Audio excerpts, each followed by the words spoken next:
November 20th, 1944. Ulithi Atoll, a massive explosion rips the fleet oiler USS Mississinewa in half. There were no enemy planes in the sky, no submarine signatures on sonar, just a single silent ripple in the water. When U.S. Navy divers later inspected a dud torpedo found on a nearby reef, they didn't find a mechanical guidance system. They found a hatch, bolted from the outside, and inside, slumped over the controls, was a human body. This was the Kaiten, the Empire's answer to losing the war. They took the Type 93 Long Lance, the most powerful torpedo in existence, and welded a cockpit into its hull.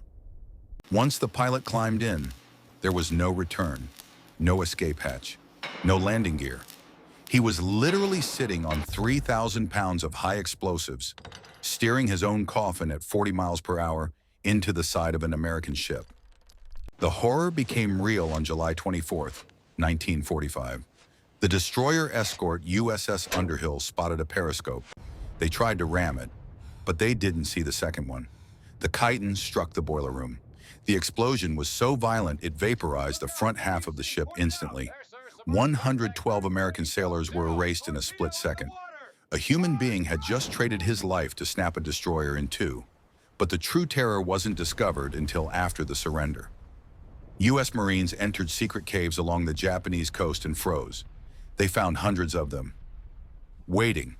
If the invasion of Japan had happened, thousands of these human missiles would have swarmed the landing beaches. The ocean would have been a slaughterhouse. In the end, the program was a military failure, killing more pilots in training than enemy ships. The Kaiten remains history's most terrifying example of what happens when a nation weaponizes hopelessness, asking its children to become the guidance system for their own destruction.